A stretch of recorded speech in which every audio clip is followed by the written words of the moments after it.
Lecture होगा, बहुत important lecture है।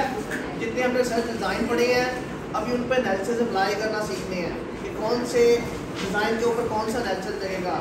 ठीक है, ये थोड़ी सी मैं लॉजिक दे चुका हूँ आप लोगों को। रिसर्च डिज़ाइन के ऊपर एनालिसिस चेंज हो जाता है, जैसे डिज़ाइन चेंज होगा एनालिसिस चेंज हो जाएगा। फिर मैंने एक लॉजिक बताई थी कि वेरिएबल जो विद इन द जो वेरिएबल होता है कैटेगोरिकल होता है, कंटिन्यूस होता है, उसकी अपनी प्रॉपर्टीज होती है जो आप लोगों ने पढ़ी होगी ना स्टैट्स में। उनके चेंज होने से भी with in the analysis change हो जाते हैं। जैसा कि आप लोग जो स्केल यूज़ करेंगे साइकोलॉजी में, उनकी नेचर होगी कोई डायकोटोमस होगा जिसके 2 रिस्पॉन्स होंगे, किसी के 5 रिस्पॉन्स होंगे, किसी के 4 रिस्पॉन्स होंगे, यानी कि कुछ ऑर्डिनल होगा, कुछ कैटेगोरिकल होगा। वेरिएबल के स्केल के चेंज होने से उसकी प्रॉपर्टी चेंज हो जाती है, बेसिकली स्टैटिस्टिकल प्रॉपर्टी चेंज हो जाती है, उसके चेंज होने से एनालिसिस चेंज हो जाएंगे। ठीक है, इन चीज़ों को हम फर्दर डिस्कस करेंगे जब मैं बहुत ही थॉरली हर डिज़ाइन को बनाऊंगा ना।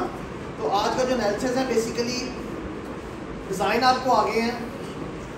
ठीक है, अभी सर्च के कुछ एनालिसिस आ जाने चाहिए, फिर उनको हम मैच करेंगे कौन सा एनालिसिस किस डिज़ाइन में लगेगा। फिर हाइपोथेटिकल टेस्टिंग करेंगे जो हमारा मेन मकसद है ना, कि कौन सा हाइपोथेसिस होगा डिज़ाइन का और उस पर कौन सा एनालिसिस लगेगा। ठीक है, उससे पहले हम लोग को क्या सीखना है कि एनालिसिस कौन कौन से हैं, तो बड़े इंपॉर्टेंट है इसमें। आज जो डाटा एनालिसिस के अंदर सबसे इंपॉर्टेंट चीज़ जो है डाटा एनालिसिस में कुछ एनालिसिस है। ठीक है, तो बहुत बेसिक एनालिसिस है, सिंपल लॉजिक है, लिखने की जरूरत नहीं बेटा, आप लोग इसको समझ लें। सबसे पहला एनालिसिस होता है हमेशा एल्फा रिलायबिलिटी। हमेशा क्या होता है?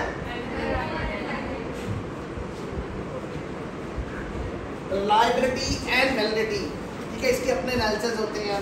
ठीक है, अल्फा रिलायबिलिटी को रिलायबिलिटी के एनालिसिस करने शुरू करें तो वैलिडिटी के एनालिसिस करने शुरू करें तो पूरी एक समंदर है, पूरा एक सब्जेक्ट है जिसे साइकोमेट्रिक कहते हैं, हम लोग साइकोलॉजिकल टेस्टिंग कहते हैं। वहाँ पूरी दुनिया है, वो पूरा सब्जेक्ट आपको अंडरस्टैंड होगा तो रिलायबिलिटी की समझ आएगी। इन्हें कहते हैं रिलेटेड एनालिसिस कहते हैं। क्या कहते हैं? इनके जो एनालिसिस होते हैं हम वो करेंगे रिलायबिलिटी के लिए। ठीक है, रिलेटेड एनालिसिस होते हैं जैसे EFA और CFA हो गया। ठीक है, IRT हो गया, वो हम डिस्कस करेंगे। तो पहले हम माइनर किस्म के एनालिसिस कर लें जो क्वान्टिटेटिव है। ठीक है, बाद में हम ब्रॉडर पे जाएंगे। यहाँ मैं पैरामीट्रिक और नॉन पैरामीट्रिक में आपको कंफ्यूज नहीं कर रहा, सिंपल बिल्कुल सिंपल करेंगे। एक्सपेरिमेंटल पे कौन से लगेंगे, इस पे कौन से लगेंगे, सिंपल। सबसे पहले अल्फा रिलायबिलिटी, किसी भी थीसिस के लिए रिलायबिलिटी का होना बहुत ज़रूरी है। अब रिलायबिलिटी नहीं होगी तो आप फर्दर एनालिसिस ही नहीं कर सकते। रिलायबिलिटी इतनी इंपॉर्टेंट है कि कंसिस्टेंसी ऑफ द स्कोर है बेसिकली ना। अगर आपका स्केल कंसिस्टेंट नहीं है, ठीक है, तो इसका मतलब है रिलायबिलिटी नहीं है। रिलायबिलिटी नहीं होगी तो जितने अगले एनालिसिस हैं वो यूजलेस हैं। अगर रिलायबिलिटी 0.5 से ज़्यादा नहीं हुई तो इसका मतलब something wrong with your scale. जब आपके स्केल के साथ प्रॉब्लम होता है तो डेफिनेटली वो मेजर नहीं कर पाएगा। जिस रियलिटी को मेजर करने के लिए जा रहा है ना, तो वहाँ वैलिडिटी या रिलायबिलिटी का इशू होगा। क्लियर? तो उसको याद रखिएगा। ये एनालिसिस हम बाद में बहुत थॉरली डिस्कस करेंगे कि रिलायबिलिटी EFA क्या करता है, CFA क्या करता है, IRT क्या होती है। अभी हम माइनर एनालिसिस पे रिलायबिलिटी 0.5 से ज़्यादा होनी चाहिए कुछ के पर्सपेक्टिव में। सेंटेंस के कुछ सेंटेंस हैं बहुत ही सख्त है, वो कहते हैं 0.7 होनी चाहिए। नन्हे है एक बहुत मशहूर। ठीक है, जबकि कोहन और फील्ड जो है, फील्ड कहता है 0.6 होनी चाहिए, कोहन कहता है 0.5 होनी चाहिए। इनमें ये समझ लें कि स्टैट्स के ऊपर कुछ लोगों के कंट्रोवर्शियल ओपिनियन है ना, अपोजिट ओपिनियंस हैं इसमें। तो आप अपने ओपिनियन को जो आपकी मोस्टली हम सर्च में फेवरेबल ओपिनियन को मानते हैं। यदि कुछ लोगों की 0.5 आई है अगर, तो कहते हैं कोहन को फॉलो कर लें। किसी 6 आई हो कहते हैं फील्ड को फॉलो कर लें। कईयों की 0.7 आई है तो कहते हैं नन्हे को फॉलो कर लेते हैं ना। तो बेसिकली रिसर्च जो होती है, जितनी ज़्यादा रिलायबिलिटी होगी उतना ज़्यादा कॉन्फिडेंस होगा आपको रिसर्च के ऊपर। ये नहीं है कि आपकी फेवर में क्या आ रहा है। रिसर्च ना आपकी लिमिटेशन देखती है ना कुछ देखती है, वो देखती है कि रियलिटी क्या है और रियलिटी किस वे में एक्सप्लोर होगी। क्लियर?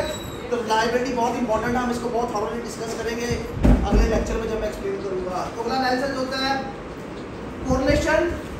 नाम से जाहिर है कोरिलेशन क्या पढ़ा था हमने क्रॉस सेक्शन डिज़ाइन के अंदर। जब भी हमने 2 या 2 से ज़्यादा वेरिएबल्स में रिलेशनशिप देखना हो, 2 या ज़्यादा वेरिएबल्स में, मैंने आपको कहा था कोरिलेशन में वेरिएबल IVDV नहीं होता। यहाँ मैं सिर्फ वेरिएबल्स कह रहा हूँ, याद रखिएगा, IVDV नहीं कह रहा। दो या दो से ज़्यादा वेरिएबल्स हों तो उनमें जब रिलेशनशिप देखना हो तो कौन सा एनालिसिस लगाते हैं? कोरिलेशन के बाद डेमोग्राफिक एनालिसिस आते हैं। ठीक है, मैं डेमोग्राफी को डिस्कस नहीं करता, इसको लेके चलता हूँ, इसकी एक हायरार्की बना लेते हैं हम लोग। कोरिलेशन के बाद सबसे यहाँ हायरार्की बना लेते हैं एनालिसिस की, यहाँ डेमोग्राफिक एनालिसिस आते हैं। इसके बाद टी टेस्ट है बेसिकली। टी टेस्ट सिंपल, अभी इसकी मैं टाइप्स में नहीं जाऊंगा। ठीक है, independent sample t test, paired sample t test, one sample t test, जिसकी टाइप्स हैं। ठीक है, उन पे मैं आगे डिस्कस करूंगा। यहाँ टी टेस्ट है। टी टेस्ट क्यों यूज होता है? जब आप स्केल यूज करेंगे, स्केल के शुरू में इंफॉर्मेशन होगी, आपकी डेमोग्राफिक इंफॉर्मेशन होती है, पर्सनल इंफॉर्मेशन, जिसमें पूछा होता है नेम क्या आपका, जेंडर क्या है, मेल एंड या फीमेल, एजुकेशन पूछी होती है, मैट्रिक, पीएचडी, एमफिल, व्हाटएवर जो भी आपकी होती है, आप क्लिक कर देते हैं उसको ना। ये डेमोग्राफिक इंफॉर्मेशन होती है और साथ नीचे स्केल दिए होते हैं। इंटेलिजेंस का स्केल, ठीक है, इंटेलिजेंस का स्केल फिल कर रहे होते हैं, कोई और सेल्फ एस्टीम का स्केल फिल कर रहे होते हैं, डिप्रेशन का स्केल फिल कर रहे होते हैं, व्हाटएवर जो भी आपका मकसद हो। वो नीचे स्केल्स होते हैं जो वर्ड्स में होते हैं डिस्क्रिप्टिव फॉर्म में। तो ऊपर डेमोग्राफिक इंफॉर्मेशन में सीधा सीधा रिस्पॉन्स होता है, जेंडर आगे मेल है या फीमेल, आप जो भी आपकी जेंडर आप उसको क्लिक कर देते हैं। जबकि नीचे वाले में आपने क्या करना होता है? रिस्पॉन्स को क्लिक करना होता है। ठीक है, 2 × 2 क्या होगा? आंसर है आगे 4, 2, 0, 1। कौन सा आंसर सही है? 4 आंसर। ये ऑप्शंस होते हैं, इस तरह क्लिक करने हैं आप लोगों ने। ठीक है, तो वो एक होता है प्राइमरी वेरिएबल, एक होता है सेकेंडरी वेरिएबल्स। ठीक है, सिंपल वे में जो प्राइमरी वेरिएबल्स होती हैं वो स्केल्स होती हैं। प्राइमरी वेरिएबल्स क्या होते हैं बेटा? स्केल जो आपके उस बुकलेट में लगे होते हैं, जैसे इंटेलिजेंस, डिप्रेशन, व्हाटएवर, कोई भी जो स्केल है। ठीक है, और सेकेंडरी वेरिएबल कौन से होते हैं? डेमोग्राफिक वेरिएबल्स, आपकी पर्सनल इंफॉर्मेशन जिसमें होती है, name, gender, education, sibling, mother, father, occupation, ये जितना शुरू में इंफॉर्मेशन होती है इसको क्या कहते हैं? Secondary variable. ये क्या होती है? Personal information, demographic and personal information, ऐसे ही है ना। तो याद रखिएगा, कुछ एनालिसिस सेकेंडरी वेरिएबल्स पे होते हैं, कुछ एनालिसिस प्राइमरी वेरिएबल्स पे। ये जो कोरिलेशन की बात थी, ये प्राइमरी वेरिएबल थे। दो वेरिएबल्स में वेरिएबल 1, वेरिएबल 2, व्हाटएवर, इनमें कोरिलेशन देख रहे थे। वेरिएबल 3 इनमें कोरिलेशन देख रहे थे, ऐसे ही था ना। यहाँ कौन से वेरिएबल थे? Primary variable. तो यहाँ जो मैं बात करने लगा हूँ, यहाँ सेकेंडरी वेरिएबल है, डेमोग्राफिक वेरिएबल। डेमोग्राफिक वेरिएबल इस तरह होंगे, जेंडर है, आगे ऑप्शन होगा मेल एंड फीमेल, ऐसे ही होगा ना। आप इसको एक को क्लिक करना होता है। आगे ऑप्शन होता है, फॉर एग्जांपल मैं बोलता हूँ SES, सोशल इकोनॉमिक स्टेटस जो है, आगे ऑप्शन होगा लोअर क्लास, अपर क्लास। ये 3 ऑप्शंस होते हैं, आपने एक में से क्लिक करना है, मेल, व्हाटएवर जो भी आपने क्लिक करना है। ये क्लिक कर दिया आप लोगों ने। इनको स्कोरिंग देते हैं स्टैट्स में, इसको हम दे देते हैं 0, इसको दे देते हैं 1, 1, 2, 3। अब देखिए इसके 2 रिस्पॉन्स है डेमोग्राफिक इंफॉर्मेशन के, इसके कितने हैं? 3 रिस्पॉन्स है। इसे कहते हैं कैटेगोरिकल वेरिएबल्स। क्या कहते हैं? ये जितने भी डेमोग्राफिक वेरिएबल्स होते हैं कैटेगोरिकल वेरिएबल्स होते हैं। ठीक है, कंटिन्यूस वेरिएबल नहीं होते इनमें। एज इनमें कंटिन्यूस हो सकता है, जिसको कंटिन्यूस का मतलब क्या होता है? सीधी 12, 10, 13, 14, 16 जो भी सीक्वेंस में उसी की इंफॉर्मेशन हो। कैटेगोरिकल रिस्पॉन्स हो, जिसमें male and female fix response ना हो, इस तरह। ठीक है, आपकी एज पूछी है तो आप लेते कोई 16 लिखेगा, 17 लिखेगा, कोई ऑप्शन तो नहीं है ना। भी अगर आप उसको कैटेगोरिकल बनाना चाहते हो तो क्या करेंगे? 12 से 18 साल अगर आपकी एज है तो इसमें क्लिक कर दें। अगर ऐसा रिस्पॉन्स है तो ये कैटेगोरिकल है, अगर ऐसा रिस्पॉन्स है ओपन एंडेड है तो कंटिन्यूस है। हम इसको बहुत डिस्कस करेंगे जब वेरिएबल्स की नेचर पे जाएंगे ना, कि वेरिएबल की नेचर चेंज होते ही एनालिसिस चेंज हो जाता है। सिंपल हम अभी सीख रहे हैं कि क्या होता क्या। डेमोग्राफिक वेरिएबल टी टेस्ट, इसकी 3 टाइप्स हैं, और भी टाइप्स हैं, हम यहाँ 3 टाइप्स डिस्कस करेंगे। टी टेस्ट कहाँ लगता है? Anybody tell me? इस तरह का वेरिएबल्स हो, ये सब मैंने एज्यूम कर लिया, अभी मैं एज्यूम करवा रहा हूँ आपसे, IVDV नहीं होते यहाँ। ठीक है, फॉर एग्जाम्पल IV आपका, मैं वैसे एज्यूम कर रहा हूँ, आपका IV है जेंडर और DV आपका इंटेलिजेंस है।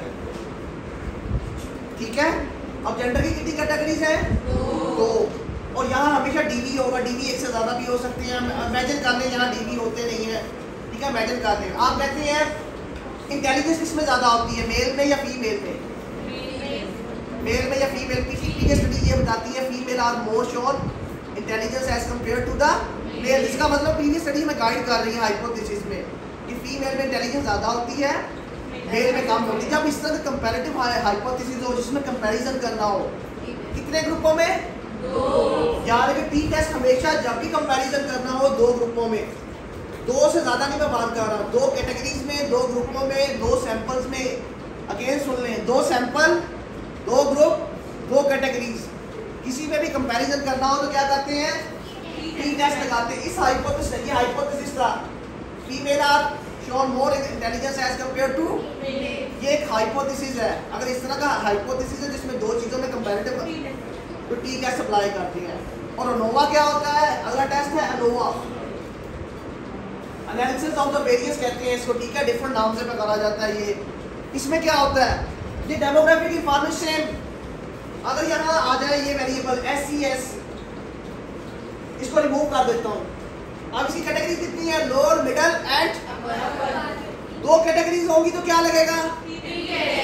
2 से ज़्यादा कैटेगरीज हो, 20 हो, 30 हो, 40 हो, व्हाटएवर जितने भी हैं, ठीक है, कौन सा एनालिसिस लगेगा?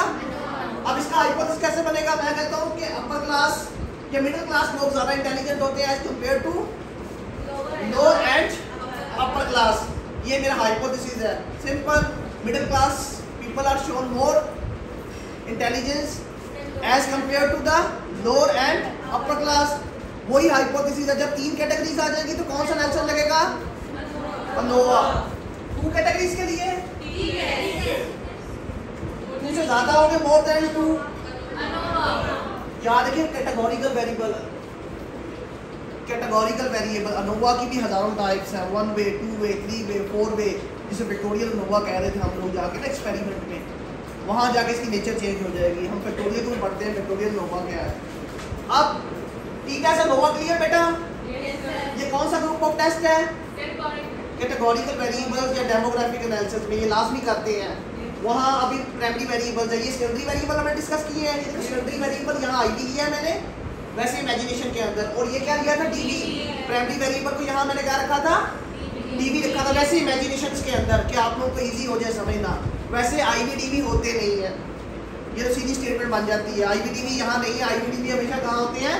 Primary variable. प्राइमरी वेरिएबल्स के अंदर अभी मैं बताता हूँ कहाँ होते हैं वो, क्लियर? और एक्सपेरिमेंट में होते हैं आईवी-डीवी। आ जाए नेक्स्ट एनालिसिस है फैक्टोरियल, बहुत ही इंपॉर्टेंट। फैक्टोरियल अनोवा क्या कहते हैं इसको? बहुत ही इंपॉर्टेंट एनालिसिस है, डिफरेंट नाम से जाना जाता है। ये कब यूज होता है? फैक्टोरियल कहाँ बनते हैं, फैक्टर कहाँ बनते हैं, कौन से डिजाइन में बनते हैं? एक्सपेरिमेंट में फैक्टोरियल अनोवा पढ़ा था, और फैक्टोरियल डिजाइन पढ़े थे। कंप्लीट एंड फैक्टोरियल डिजाइन गुजारे के अपोजिट एक्सपेरिमेंट में पढ़ा था ना, उसमें नहीं फैक्टोरियल डिजाइन पढ़ा था सेपरेट, गुजारे के अपोजिट था, जिसमें randomisation and manipulation.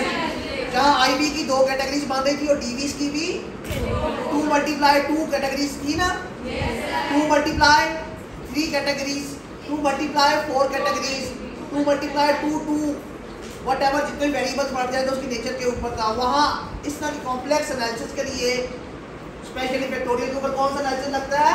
Factorial ANOVA. ये एक्सपेरिमेंट की बेस लाइन है, ठीक है। अनोवा भी एक्सपेरिमेंट के ऊपर लगता है जब 3 ग्रुप्स में डिफरेंस करना हो, एक्सपेरिमेंट, कंट्रोल और तीसरा ग्रुप कोई भी हो कंपलसरी। अगर 2 ग्रुप हो एक्सपेरिमेंटल एंड कंट्रोल, तो वहाँ कौन सा टेस्ट लगता है? T test. यानी ये एक्सपेरिमेंटल एनालिसिस भी है, ये क्रॉस सेक्शनल एनालिसिस भी है, नेचर के ऊपर है वेरिएबल्स की, क्लियर? तो फैक्टोरियल अनोवा याद रखें, ये फैक्टोरियल अनोवा इन दोनों का कॉम्बिनेशन है। टी टेस्ट सिंपल आपको बता रहा, कॉम्बिनेशन नहीं है, मैं आपको समझाने के लिए एक सिंपल बताता हूँ। टी टेस्ट एंड अनोवा का ये कॉम्बिनेशन है।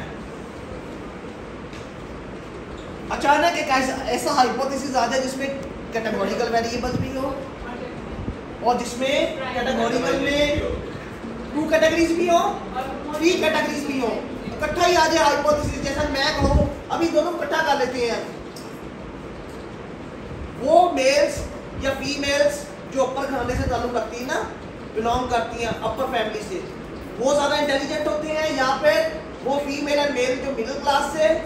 इकट्ठा टेस्ट करें इसको, आगे तो सेपरेट सेपरेट किया था ना, आप इसको क्या करें, सिंपल वर्ड्स में मेल एंड फीमेल में डिफरेंस भी करना है, और साथ क्या करना है आप लोगों ने, क्लासेस में भी डिफरेंस करना है। आप देखिए इस कॉम्बिनेशन के अंदर हम ये कहेंगे female who belong to the upper class was shown more intelligence as compared to the other combination of the male and female and ठीक है, इसमें जितने भी पॉसिबल कॉम्बिनेशन होंगे ना, फीमेल का मेल के साथ, male female, male female, female, मैं बताता हूँ आप लोगों को ना, इसमें इसको ये समझ लगे, ये जेंडर है, जेंडर में क्या है, मेल एंड, एक कॉम्बिनेशन क्या बनेगा, लोअर लोअर, ये क्या होगा, बनेगा बनेगा अभी सब, एक मिनट उसको ऊपर लिख लेते हैं पहले, अपर एंड लोअर कर देते हैं, lower upper what ever middle जितना मर्जी लेते हैं, मेल फीमेल।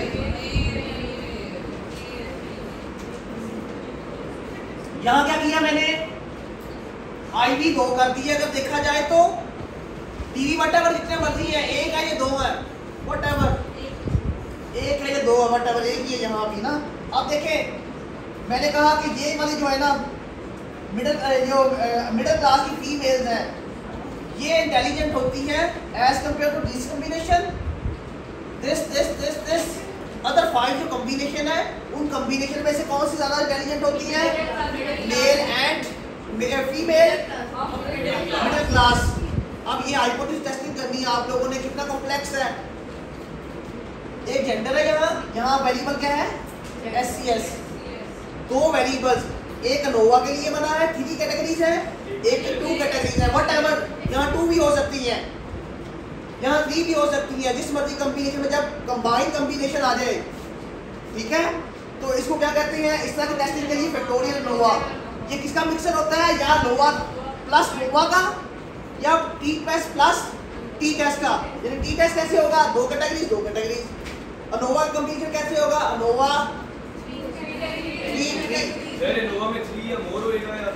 3 and more, और 2 टी टेस्ट उस पे जाता है जिसकी 2 हो, बस इससे कम हो तो उस पे टी टेस्ट, ठीक है, उसके लिए प्राइमरी वेरिएबल्स होती है, एनालिसिस की नेचर चेंज होगी है ना।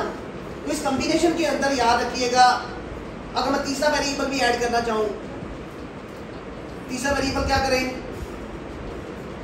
यंग एंड एडोलसेंट कर लें, लोकेशन करते हैं जिधर रहती है, हाँ यस, लोकेशन कर लें, residential area, urban and middle class, what ever जो भी अर्बन एंड रूरल। आप देखिए कितने कॉम्बिनेशन बन गए, ट्रिपल होगा कॉम्बिनेशन, 2 मल्टीप्लाई 3 6 मल्टीप्लाई बाय 1 2 3 4 5 6 7, कितने कॉम्बिनेशन बन गए। इस कॉम्प्लेक्स कॉम्बिनेशन के अंदर आपके एक टाइम पे एक से ज्यादा कैटेगोरिकल वेरिएबल्स होते हैं, चाहे वो टी टेस्ट वाली कंडीशन में हो, चाहे वो अनोवा वाली कंडीशन में हो। इस कॉम्प्लेक्स एनालिसिस के लिए लगाते हैं हम लोग फैक्टोरियल अनोवा, इसको दूसरे वर्ड्स में कहते हैं मनोवा एंड अनकोवा, बहुत पॉपुलर नेम है इनके। इनके अदर नेम जो हैं, अभी मैं सिंपल पढ़ाऊंगा, बहुत ही पॉपुलर आपको कहेंगे, जब आप PhD लेवल पे जाएंगे तो इसका नाम होता है, ओरिजिनल नाम है, इसको फैक्टोरियल अनोवा भी कहते हैं। इसको दूसरे वर्ड्स में इनके नाम है कॉम्बिनेशन के साथ, MANOVA and ANOVA, MANOVA, very well done. अभी आपको मैं और आसान करके पढ़ाऊंगा, ठीक है। इस कॉम्बिनेशन के ऊपर बहुत इंपॉर्टेंट चीजें हैं। फैक्टोरियल अनोवा समझ आ गया। जब इस वेरिएबल की 2 कैटेगरीज है, इसकी 2 कैटेगरीज है, 3 है, वट एवर, कितने वेरिएबल्स हैं कैटेगोरिकल,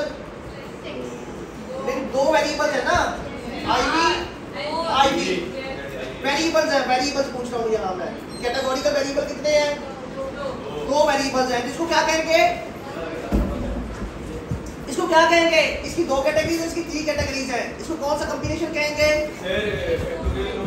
2 मल्टीप्लाई, इसे 2 वे फैक्टोरियल कहेंगे। क्या कहेंगे, जब 2 IVs 2 वे, अगर 3 IVs हो जाए तो, और 4 IVs हो जाए तो, यानी जिस तरह हम कॉम्बिनेशन बढ़ाते जा रहे हैं, यहाँ तक क्या था 2 वे, अगर ये अकेला हो टी टेस्ट, ऐसा ही था ना, अगर अकेला हो तो, अगर ये अकेला हो तो अनोवा वन वे नोवा, जब एक कैटेगरी है ना, जब तो दोनों ओपन हो गए तो टू वे फैक्टोरियल नोवा, थ्री वे, फोर वे, जितनी कैटेगरीज बढ़ती जाएगी। यस, टी टेस्ट अनोवा दोनों का कॉम्बिनेशन, अगर दो वेरिएबल है तो two way factorial ANOVA, ANOVA बन जाता है ये टू वे। अगर थ्री कैटेगरीज होगी तो three way, four way factorial ANOVA. समझ आ गया? ये कॉम्बिनेशन है जब हाइपोथेसिस की डिमांड ऐसी हो कि उसमें दो चीजों को स्पॉन्टेनियसली, दो कैटेगोरिकल वेरिएबल में स्पॉन्टेनियसली डिसीजन का कहा जाए। जैसे फीमेल और मेल में बताएं जो अपर क्लास में है कौन इंटेलिजेंट होगा, फिर लोअर क्लास में यही कॉम्बिनेशन जिसको हमने अभी देखा है ना। तो यहाँ इस तरह की कॉम्प्लेक्स नेचर हो हाइपोथेसिस की तो कौन सा लगाता है? यहाँ भी कंपैरिजन है, ऊपर भी कंपैरिजन टी टेस्ट में, अनोवा में भी कंपैरिजन, लास्ट के ऊपर कंपैरिजन की नेचर चेंज होगी। जब कंपैरिजन की नेचर चेंज हुई है, वेरिएबल ज्यादा हो गए तो क्या लग गया? Factorial ANOVA. Clear? Factorial ANOVA. अब इसी अनोवा के अंदर इनकी नेम है एक, जिसमें आपको पूरी बुक मिलेगी, एंडी फील्ड की बुक पढ़ेंगे, बहुत आसान है, यूनिवेरिएट एंड मल्टीवेरिएट। इसके दूसरे नेम है, कंफ्यूज ना हो जाइएगा जाके। जो स्टैट्स की बुक्स हैं ये आपको मैं वैसे बता रहा हूँ एक्सपेरिमेंटल डिजाइन के रेफरेंस से। अगर आप एक्सपेरिमेंट कर रहे हैं तो यहाँ कौन सा एक्सपेरिमेंट है? फैक्टोरियल डिजाइन है। ये पढ़ा था ना एक्सपेरिमेंट में कोसाइन होता है एंड फैक्टोरियल। ये कौन सा कॉम्बिनेशन है? फैक्टोरियल का कॉम्बिनेशन है। सिंपल वर्ड्स में आपको फैक्टोरियल डिजाइन बताया ये वाला, और ये वाला टी टेस्ट और नोवा तो कहीं भी लग सकता है ना, कोसाइन के ऊपर जितने भी डिजाइन है उन पे कहीं भी लग सकता है। ठीक है, अब इनके कुछ नाम है स्टैट्स में, आप कंफ्यूज होंगे। ये मैंने साइकोलॉजी, आप समझ लें कि साइकोलॉजी पढ़ा रहा हूँ। नाम याद करना लाजमी है? नहीं, नाम याद करना नहीं, उसमें एक लॉजिक है, बहुत इंपॉर्टेंट है। आपसे हमेशा पूछा जाएगा, पेपर में आप लिखते हैं, यहाँ नहीं, जो भी आपने पेपर पब्लिश करना होता है, यूनिवेरिएट रन किया था या मल्टीवेरिएट रन किया था आप लोगों ने। अब उसकी नेचर सिंपल सी है, कोई कंफ्यूजन नहीं है। ठीक है, यूनिवेरिएट एंड, ये इसी के अंदर है, यूनिवेरिएट एंड, डिफरेंट बुक्स में डिफरेंट नेम मिलेंगे इसके, यूनिवेरिएट एंड मल्टीवेरिएट। इसका दूसरा नाम है, यूनिवेरिएट को कहते हैं अनोवा, यही वाला ANOVA, one way, two way, three way, whatever, यही वाला जो अभी कंडीशंस पढ़ी है इसको नोवा ही कहते हैं, यूनिवेरिएट। जब आईवी, यहाँ आईवीज थे ना, ये चेंज हो रहे थे, याद रखिएगा। जब आईवीज को मैंने वैसे ही कैटेगोरिकल वेरिएबल का कॉम्बिनेशन बनाया ना डेमोग्राफिक का, तो ये क्या कराया? Univariate, two way, three way, four वे, फाइव वे, सिक्स वे, तो क्या कहलाएगा वो? यूनिवेरिएट। और मल्टीवेरिएट क्या है? इसको कहते हैं मनोवा। मनोवा, इसमें क्या होता है? मल्टीवेरिएट नेचर चेंज होगी। यूनिवेरिएट का मतलब था आईवी डीवी थे, अज्यूम करें, होते नहीं है इसमें, इनमें एक वेरिएबल की नेचर बढ़ती जा रही है, इसका कॉम्बिनेशन कॉम्प्लेक्स होता जा रहा है। Univariate, one angle. ठीक है, इमेजिन करें कि इसका कॉम्बिनेशन भी बढ़ना शुरू हो जाए तो, जैसे हमने इधर क्या लिया था? इंटेलिजेंस लिया था ना, आईवी एक था इंटेलिजेंस। अब दो वेरिएबल ले लिए मैंने यहाँ, जब दो वेरिएबल ले लिए, यही एनालिसिस इंटेलिजेंस का होगा सेपरेट, यही एनालिसिस, ऐसा ही है ना कॉम्बिनेशन के अंदर। जब ये कॉम्बिनेशन होगा, इस कॉम्बिनेशन के ऊपर जब आपके डीवी बढ़ जाएं, आईवी में पहले बढ़े हुए थे ना, आपको पता आईवी 2 थे, 3 थे, व्हाटएवर की कंडीशन, अगर वो अकेले होंगे, एक होगा तो यूनिवेरिएट, अगर डीवी बढ़ जाए तो यही वेरिएबल जो फैक्टोरियल था ये क्या बन जाएगा? मल्टीवेरिएट बन जाएगा, ये डीवी की नेचर बढ़ जाए। अब देखिएगा, मैंने आपको कहा था वेरिएबल सिर्फ अभी आपको मैं ओवरऑल बता रहा हूँ, वेरिएबल की नेचर चेंज होने से क्या हो रहा है? पूरा एनालिसिस चेंज हो रहा है। सही है ना? है क्या है? अनोवा है, अनोवा के आगे फैक्टोरियल अनोवा है, फैक्टोरियल अनोवा में सिंपल है। जब आईवी चेंज होते हैं तो फैक्टोरियल अनोवा यूनिवेरिएट बन जाता है। जब इसी कॉम्बिनेशन के साथ डीवी आ जाते हैं, ऐड हो जाते हैं, तो यही कॉम्बिनेशन क्या कहलाता है? मल्टीवेरिएट। मल्टीवेरिएट का नाम क्या है? अनोवा। अभी इसको एक्सटेंशन देते हैं एनकोवा के नाम से, इसकी एक्सटेंशन है एनकोवा।